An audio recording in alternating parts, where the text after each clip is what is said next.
Ride the beat when you rock the mic. Put your foot on the gas and eat a red light. Ride the beat when you rock the mic. Put your foot on the gas, make a left go.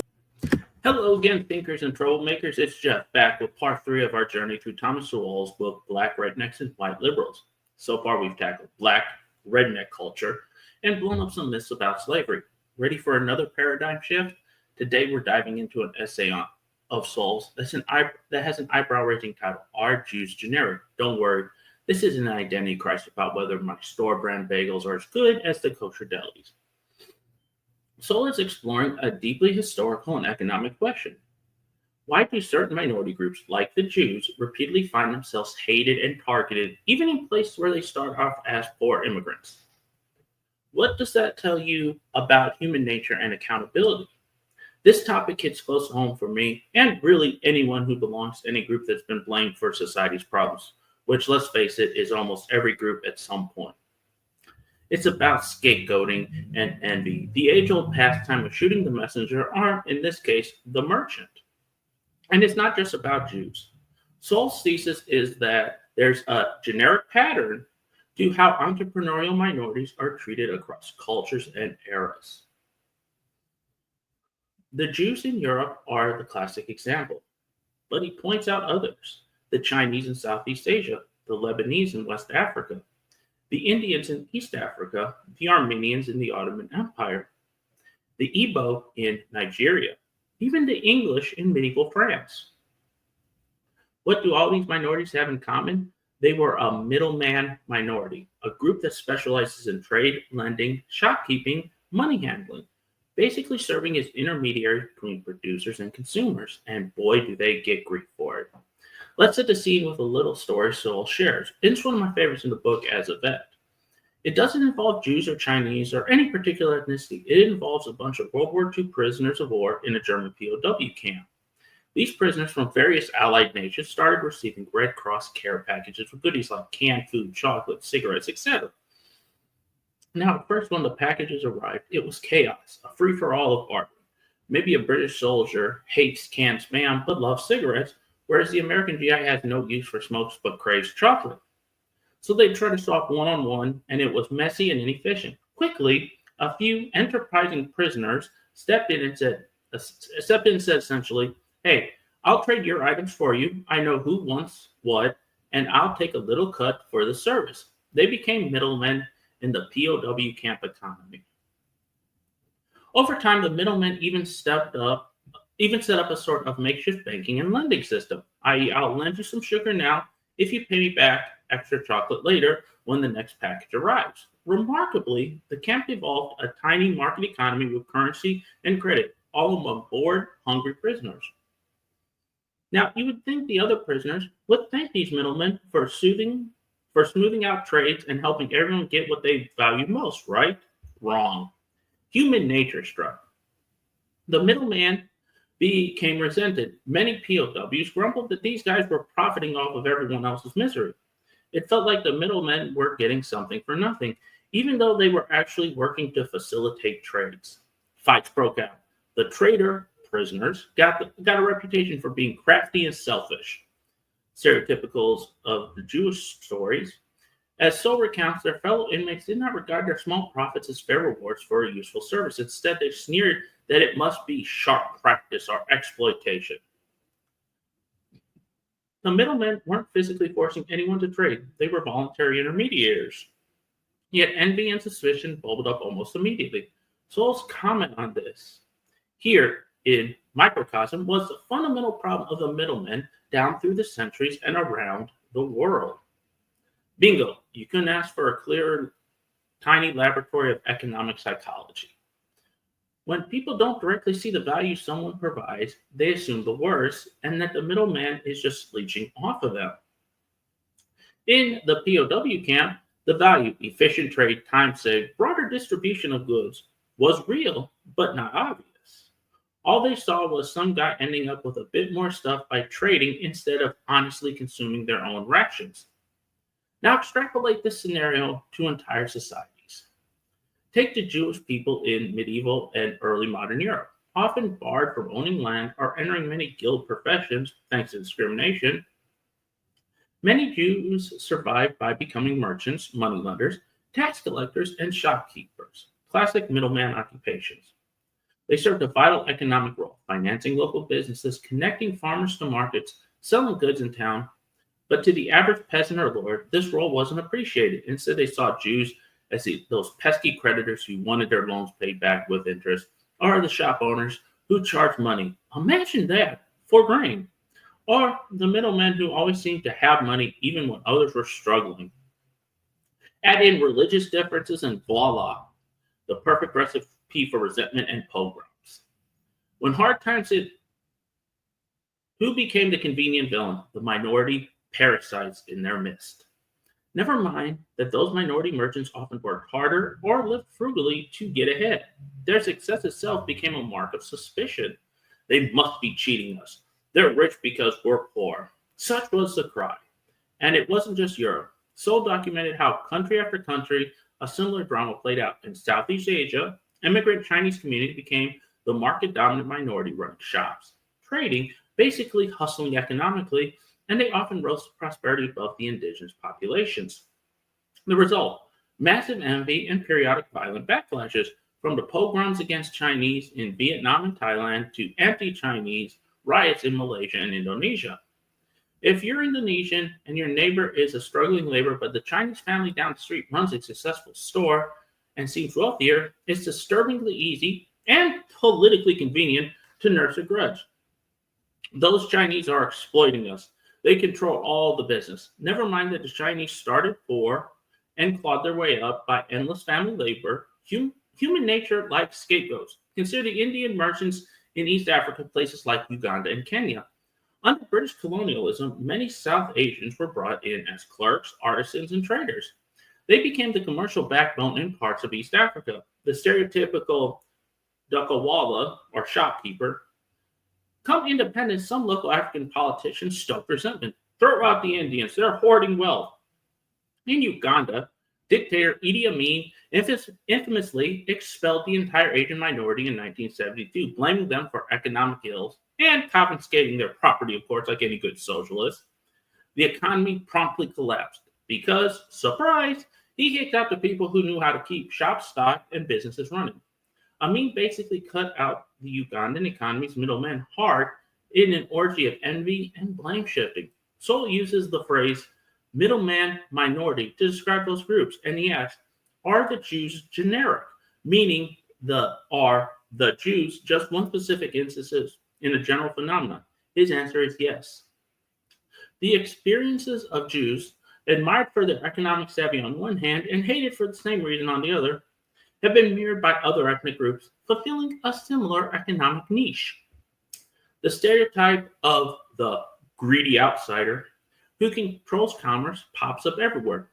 Whether it was Armenians in the Ottoman Empire, who were massacred in large part out of resentment for their success in trade, or the Igbo in Nigeria, many of whom were merchants and then were slaughtered or expelled during the Biafra conflict, or even the overseas Lebanese in places like Sierra Leone or the Parsi in India, the pattern repeats. They thrive by serving a market need. The majority population grows envious or feels dependent and thus resentful. And when social tensions rise, the knives, sometimes literally, come out. All right, so that's depressingly consistent. What's a deeper lesson here? Besides, people hate those who are successful in ways they don't understand. So implies a few things. One, envy is a powerful and dangerous force. It's easier for a majority to blame a successful minority for their own failures than to emulate that minority's habits. This is a lack of accountability in a nutshell. Instead of saying, hey, maybe we could learn something from these hardworking shopkeepers, it's they must be cheating us. Let's get them. As individuals, we know envy is toxic on a societal level. It can even be murderous. The value of middlemen work is often underappreciated. Think about the modern economy. Distributors, retailers, financial services, etc., are essentially middlemen making our complex economy function. If they vanished, we'd all be worse off. Imagine if every person had to, say, grow their own food and sew their own clothes because they couldn't buy stuff through markets. Yikes. Historically, societies that let middlemen minorities do their thing reaped the benefits, even if grudgingly. while those that expelled or killed them hurt themselves. For example, after Idi Amin purged the Indians, Uganda's commerce suffered for years. After many Jews were expelled from parts of Europe, those regions often experienced economic decline. Accountability here would mean acknowledging the contributions of these people rather than demonizing them. Three, prejudice often has economic roots disguised as cultural or religious. People might say we hate Group X because they're infidels or because they're clannish, but often underlying it is, and they have way too much market share. The perceived lack of added value from middlemen, to quote Sewell, fuels the animosity. To the uninformed eye, a shopkeeper just buys from farmers and sells to you at a market. Why should I pay more than the farmer charged? This guy's ripping me off. But that markup is paying for the convenience of having a local store, the cost of transportation, storage, and the risk of goods spoiling. The time the shopkeeper spends, etc. The middleman is adding value, but if people don't grasp it, they see only exploitation. This misunderstanding has proved fatal time and again. Now let's get a bit introspective and current. There are middlemen minorities in America today or similar dynamics. You could argue that in the US, some of the stereotypes around successful migrant groups, say Indian Americans dominating the motel industry or convenience stores, or Korean Americans running green groceries, or Nigerian Americans excelling in professional fields, carry a whiff of this old envy, and it stings. And of course, anti-Jewish conspiracy theories are sadly alive and well, often harping on Jews control the banks, Hollywood, businesses, the same old tune. Even the way people sometimes talk about the 1% or Wall Street bankers has shades of the middleman scapegoat routine. With plenty of genuine grievances mixed in, to be fair, not every resentment is baseless, but the ones that turn ugly tend to ignore the complexity.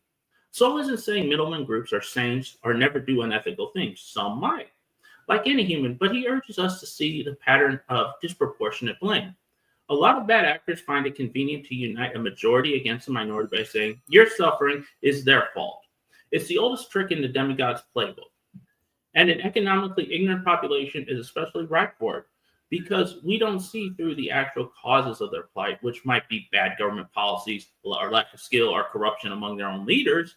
It's easier to say those shopkeepers are colluding to jack up prices than to front say the fact that our country prints too much money, causing inflation, or that you haven't developed competitive industries. So where does accountability come in here? For one, Sowell implicitly calls for intellectual accountability among policymakers and the public. Understand how economies work before vilifying the middleman. Don't blame the local merchant for high prices if the actual issue is a drought or a war cutting off supplies. Don't accuse lenders of evil just because they charge interest. Ask why the capital was needed and what alternatives are there? You might find none. In a way, it's about being accountable to reality rather than indulging convenient fantasies. We, the majority, have to hold ourselves accountable for our own success. If another group is outperforming us, maybe we should up our game instead of tearing them down. That's hard medicine, but anything else is just escapism. On the individual level, there's a lesson too. If you ever catch yourself envying someone's success, some successful minority, ethnic, religious, or even a professional minority, like those tech nerds or those rich lawyers, check that impulse. I have to do it all the time. Ask what decisions and habits led to their success. Is it education, tight-knit families, taking financial risk, working long hours? Those are replicatable. Envy is not a strategy. Accountability and adaptation are. Now, no episode of mine would be complete without a touch of humor, even dark humor, which I love as a vet. So let me offer you this. Perhaps the world should start a middleman minority protection program, like witness protection, but for hated merchants. Imagine government posters, don't want to starve, hug a shopkeeper today, or a public service announcement, before you blame the moneylender, remember, he's why you have a roof over your head. Okay, that probably wouldn't fly, but one can dream of a world where people actually appreciate accountants and grocers and bakers instead of making them the villains by default. In all seriousness, Sowell's exploration in Are Jews Generic is a plea for recognition of universality of certain ugly human tendencies. So that maybe, just maybe, we can guard against them by seeing that it's generic. We can hopefully stop the next eruption of such hatred by naming it for what it is. Accountability in this context might mean holding demigods to account when they try to whip up envy. It means a majority culture saying, no, we won't scapegoat our fellow citizens who just happen to be more successful in business. Instead, we'll figure out how to improve our own lot. It's a tall order, far easier to stoke resentment than to foster self-improvement, but it's essential if we want to avoid the tragic history repeating. We've journeyed from POW camps to global diasporas, from medieval moneylenders to modern stereotypes. The punchline. Sowell's work suggests that as long as people look for shortcuts to success or excuses for failure, they'll be tempted to dump responsibility on the convenient other. But if we truly value accountability, we've got to resist that temptation and instead learn from those who prosper, no matter what their lineage. All right, I'm going to step off the soapbox now. We covered a lot and it might feel a bit heavy. Take a breather and perhaps patronize your local middleman business. Buy a snack at the convenience store run by the immigrant family, or appreciate that the Amazon delivery, the ultimate modern middleman, brings you goodies. Bringing you goodies is part of a huge chain that, love it or not, keeps you fed and clothed. Gratitude can beat attitude.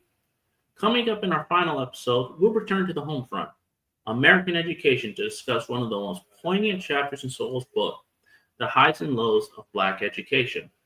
We'll hear the inspiring tale of a once great all-black high school that defied the odds, and how well-intentioned social engineering later turned that triumph into tragedy.